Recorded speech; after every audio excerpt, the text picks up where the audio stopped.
Grabe na talaga yung mga bata ngayon. Pati sa panaginip na lato-lato. Anak. Sumasabi na sa kanya yung kaluluwa na lato-lato. Tara, Nay. Lato-lato tayo. Lumayo ka sa akin! Tara, Nay. Lato-lato tayo. Anak ko, kumain ka na. Sige po, Nay. Anak, kumain ka muna na maayos. Huwag ka muna maglato-lato dyan. Sige po, Nay. Tapos na po. Adik nga. Bibigyan ko ng 100 yung mananalo Ano mananalo dyan? Di ako magpapatalo sa'yo, no? basti ako tataya Sino ba tataya? A few moments later. Di pa rin sila tapos. gising na. Aalis na nga ako. Parang nga dyan. Daya neto. Nay, may bago akong talent. Nakaka-proud ka naman, anak. Ano ba yung talent mo?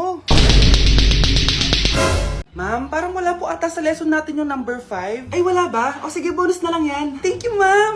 Ma'am, wala po ata sa lesson natin yung number 5. Oh, anong gagawin ko? Puro ko kasi daldalan, kaya di mo alam. No, favoritism si ma'am. May sinasabi ka? Ay, wala po. A few moments later. So, ganun lang siya kadali. Ma'am, pwede po ako pa-excuse. Sumasakit po yung puson ko eh. Sige, punta na lang sa clinic. May gamot doon. Sige po, ma'am. Nagets niyo ba, class? Ma'am, excuse po. Sumasakit po yung puson ko. Ang arte mo naman. Konting sakit lang. Excuse agad. Kapag di maganda, wag na mag-inarte. Kala mo naman ang ganda ni ma'am. Hello po, ma'am. Sorry po, absent ako kahapon. Nagkalagnat po kasi ako eh. Ganun ba? Sige, excuse na lang kita. Sige po, ma'am. Thank you po. Ma'am, excuse po. Nilagnat po kasi ako kahapon kaya di po ako nakapasok. Naku, tigilan mo ako ha! Walang isang araw na lagnat. Ang sabihin mo, tamad ka pumasok. Ikaw nga, palagi ka nga di pumapasok eh. Anong sabi mo? Totoo naman, ma'am. May favoritism ka. Susumbong kita sa principal. Maniniwala ba ang principal sa'yo? Wala ka namang ebidensya.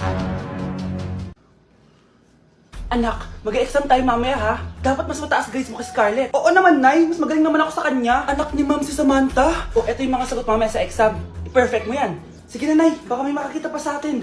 Humanda kayong dalawa sa principal. Tapos na yung maliligayang araw niyo. Ang bago nating top 1 ay si Samantha. Ang galing mo, Samantha. Naku, basic lang yan. Paano nangyari yun? Pasado kayong lahat, pero may isang bagsak. Si Scarlett, halatang favorite mo si Samantha. Pares lang kami ng average. Paano ako bumagsak? Di ba sinasagot mo ako? Di bagsak ka ngayon? Umanda ka sa akin. A few moments later. Class, mag-behave kayo. Nandito yung principal natin. Magandang umaga, class. Kamusta yung bago nating teacher? Gusto ko pong i-report yung teacher na yan dahil may favoritism po yan. Favoritism? Sinungaling ka, Scarlett! Mabait sa amin si ma'am. Opo, ma'am. Mabait po ako sa kanila. Pantay-pantay lang po yung tingin ko sa kanila. Huwag mo na pagtakpan nanay mo, Samantha. Hala, OMG, magnanay sila. Ma'am principal, pagpasensyahan niyo na siya. Baka di niya alam yung sinasabi niya. Meron ako ebidensya dito na nagpapatunay na binigyan ng sagot ni ma'am si Samantha. At tinawag ng nanay si ma'am. Bawal to sa school natin Kayong dalawa, mag-usap tayo sa principal's office. Ma'am, magpapaliwanag po ako. Ang bago nating top 1 ay si Scarlett. Yes, Scarlett, deserve mo yan. Marami pong salamat, ma'am principal. Alam mo, buti na lang hindi mo na teacher yung nanay mo.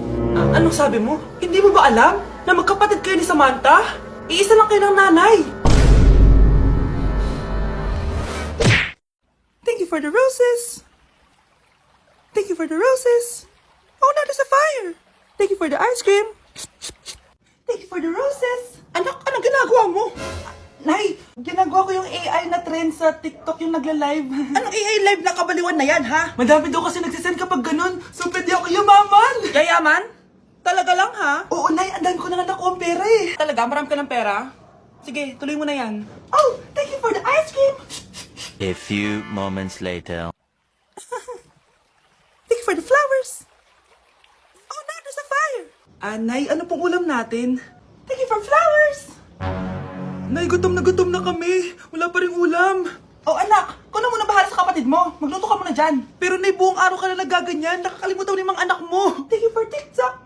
Kita mo nagpapayaman ako dito, di ba? Gusto mo mag-live ka din para may silbi ka naman at di ka pabigat. Thank you for the flowers. Thank you for the flowers. Mukhang bad trip si ma'am. Kayong apat, tumayo kayo. Hala, ano naman kayang ginawa nila? OMG. Natatandaan niyo pa ba tong group chat nyo?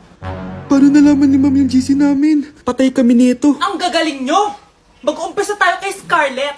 Ako po, ma'am. Palagi na nagpapareport si ma'am. Ano, tamad na siya magturo? Sayang lang tuition natin, be. Isa ka pa, Christian. Ma'am, kita niyo ba, bago riban si ma'am, balita ko kumukuha siya sa class funds natin Ginawa niya tayong business. Samantha. Yes po. Ayoko talaga dyan kay ma'am. Mas gusto ko pa yung dati nating teacher. Buti pa yun, hindi nang babagsak. Tapos magaling pa magturo. Kyle, akala ko matino ka. Guys, huwag niyo naman ginaganyan si ma'am. Mabait naman siya eh. Sa principal nga lang. Akala niyo di ko alam mga pinagsasabi niyo sa akin? Lahat po ng sinabi namin sa GC. Totoo po yan, ma'am. Diba sabi nga nila ma'am, truth hurts? Truth hurts pala, ha? Sige, papakita ko to sa principal sa office. Sige, ma'am. Sabihin mo sa principal. At sasabihin din namin yung mga baho mo. Ha? Anong ibig mo sabihin? Di ba may GC din kayo ma'am? Sinisiraan niyo pa nga yung mga estudyante. Paano mo nalaman yon? Isang pindot ko lang dito at masasend na to sa principal. Huwag mong gagawin yan. Huwag mong pipindutin. Humanda ka sa akin ma'am. Wag! Wag! Yes! Ang taas ng score ko! Anong score mo, Scarlett? 19 yung score ko. Ay, hindi perfect. Buti pa ako, naka 20. Bawi ka na lang next time, ha? Scarlett, nagawa mo ba yung assignment natin? May assignment tayo? Hala, di ko nagawa. Huwag mo nang sasabihin kay mama. Sige, di ko sasabihin. Ma'am, may assignment po pala tayo. Ay, oo nga pala, may assignment tayo, class. Ang hindi gumawa ng assignment, bagsak sa akin, ha? Bida-bida talaga tong si Samantha. Okay, class, sinong iboboto niyong president? I nominate Scarlett, ma'am. Ako? Di ako papayag. Dapat ako yung maging president. Go, Scarlett, kaya mo yan. I nominate myself because I believe na mas responsible ako. I believe na hindi ako nangungupit ng class funds. Iboto niyo ako dahil matataas ang mga scores ko. Iboto niyo ako dahil hindi ako nangungopya para lang tumaas ang score. Ako ba pinaparinggan mo? Mukhang may natamaan ata. Congrats, Scarlett. Deserve mo maging president. Gagawin ko yung best ko. Good morning, class. Hindi na papasok si Samantha. Ha? Ano nangyari? Ang balita ko, nag-drop na siya dahil sa sobrang pressure sa nanay niya. Palagi siya pinapagalitan kapag hindi perfect yung score niya. Nagalit din yung nanay niya nung hindi siya nanalo ng president. Kaya, na-depress talaga siya. Kawawa naman pala siya. Bakit nawawala alaman ng class funds, ha? Sinong kumuha na ito? Ma'am, kilala ko po kung sino yung kumuha. Oh, Samantha, sino kumuha? Sino pa ba, ma'am? This is Scarlett. Ha? Wala akong kinukuha. Scarlett, ikaw pala yung kumuha ng class funds? Sumama ka sa principal. Ngayon na. Apakahayop talaga nitong si Samantha. Bye, Scarlett. Dami nito Mukhang makakabili na ako ng bagong phone. Ha! Nahuli din kita! Ikaw pala yung kumukuha ng mga class funds natin? Oo, ako yung kumukuha. Bakit? May problema ba? Ang problema ko, ikaw. Ako pa sinisisi mo na kumukuha ng class funds, ikaw naman talaga? Isusumbong kita kay ma'am. Wala ka namang ebidensya. Ikaw ang isusumbong ko dahil naniniwala naman sa akin si ma'am. Humanda ka sa akin, Samantha. Wow, may bagong phone si Samantha. Sana all. Bigay ito ng parents ko, guys. Class! Sino naman kumuha sa class funds? Si Scarlett po yung kumuha, ma'am. Pagsabihan nyo nga yan. Ako na naman? Nagpapatawa ka ata, Samantha. Talaga ba, Samantha? Kitang-kita ko na kumuha ka dito. At narinig ko, nabalak mo na naman si Scarlett. Ma'am, di po ako yun. Gagawin mo pa ako sinungaling? Diyan ka naman magaling, di ba, Samantha? Sa pagsisinungaling? Sumama ka sa akin sa principal at ipapatawag ko yung magulang mo. Buti nga sa'yo, Samantha. Deserve mo yan. Nag-uumpisa pa lang ako. Nay, alis lang ako sige anak. Iniwan niya phone niya. Ano kayang pinag-uusapan nila dito? Mga walang iya kayo. Humanda kayo sa akin. A few moments later. Bakit niyo po kami pinatawag, Nay? Kung hindi ko makikita yung phone ni Kyle, hindi ko malalaman pinagsasabi niyo sa akin. Lagot tayo, ate. Kung san-san mo kasi nilalagay phone mo, Kyle. Nakalimutan ko eh. Mag-umpisa tayo sa'yo, Kyle. Anay, puro na lang itlog at hotdog niluluto ni nanay. Mas masarap pa magluto yung kapitbahay natin. Sige, next time, ipagluluto kita na sinigang na hotdog. O ikaw, Brianna. Alam niyo bang nagalit sa akin si nanay kasi dati with high honors ako, di ba? Tapos ngayon with honors na lang. Siya nga bagsak nung high school eh. Oo, bagsak ako. Pero top 1 ako ng kinder. Kevin? Wala akong sinasabi Grabe talaga si nanay. Umaga pa lang galit na siya. Tapos utos pa siya ng utos. Bawal ba magpahinga sa bahay na to? Grabe. Wow, wala ka palang sinasabi At ikaw, Scarlett? Yes, Nay. Mga be, alam niyo bang galit na galit sa akin si nanay dahil daw nag-boyfriend ako na maaga? Siya nga maaga nabuntis eh. Di naman ako naggalit sa kanya. May problema ka ba sa maagang nabuntis? Wala akong problema, Nay. Idol nga kita eh. Ha? Anong idol? Buntis din ako. For our last question, ano ang full name ko? Wala naman yun sa lesson ah. Siyempre, dapat alam niyo yung pangalan ko. Dami namang alam nito. Di ko maalala full name niya. Perfect na sana ako eh. Kapag di niyo nasagutan yan, minus 10 kayo sa akin. Aba ma'am, paano namin malalaman yung full name mo? Eh di ka naman nagpakilala sa amin. Ano ka, sikat? Artista? Ang lakas mo mag-minus kapag di nasagutan yung full name mo? Sige nga, ano full name ko? Kapag di mo nasagutan, ma-minus ko yung sweldo mo. Tsaka magagamit ba namin yan kapag nagtrabaho na kami? Di naman, di ba? Paki namin sa full name mo. Nay, ang taas ng grades ko oh.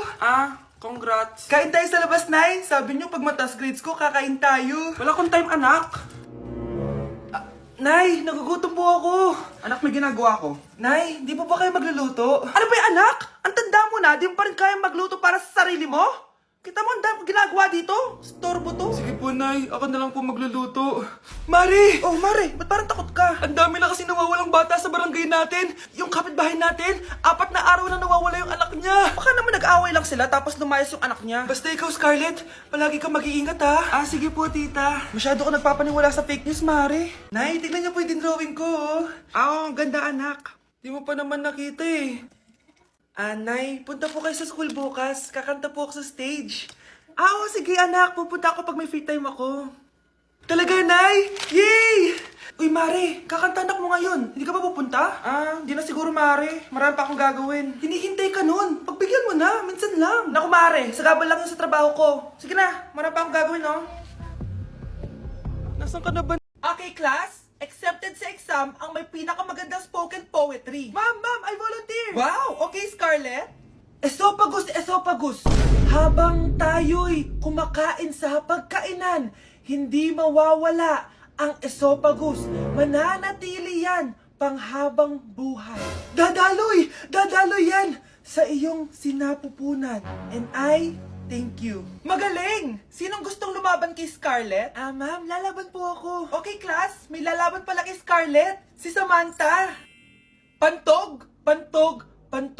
Kapag tayo'y umiihi, syempre, kailangan hindi mo mapigilan ang iyong ihi, syempre, para iwas bato, para iwas sakit, syempre, may point siya. Kaya kung ayaw mo yun, umihi ka na umihi, para yung pantog mo, hindi magkaaberya lang ganon. And I thank you. Okay, class, parehas silang magaling.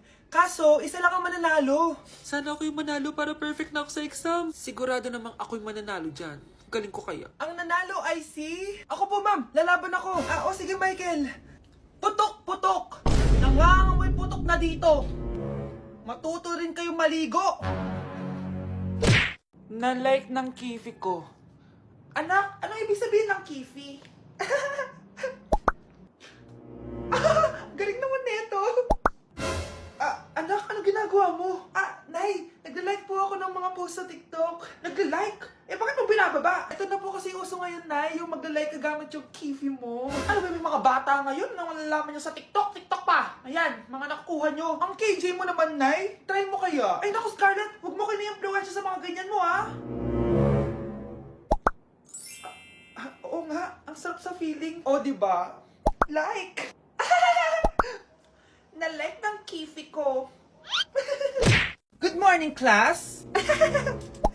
Na-like ng kifi ko. Na-like ng deck ko. Aba, grabe na tong mga to. Ganyan na ba yung mga natututunan nyo ngayon? Sabi ko na nga ba walang magandang dulot yung TikTok na yan. Uso kasi to, ma'am. May bago na nga eh. Hay naku, Samantha, tigilan mo ako. Ano namang bago yan? Eto po, ma'am, tuturuan ko kayo. Anong pinang-like mo, Samantha? Yung esophagus ko po, ma'am. Esophagus? Grabe yung talent nyo, ha? Ikaw naman, ma'am. Try mo din. Sige. Ma'am, mali po kayo. Ma'am, sumobra po kayo. Hindi na po esophagus yan. Bitukan na po yan. Nilapitan ko hanggang sa may diwata na pagdinat ko. Nalasing kagabi, ang galing katabi.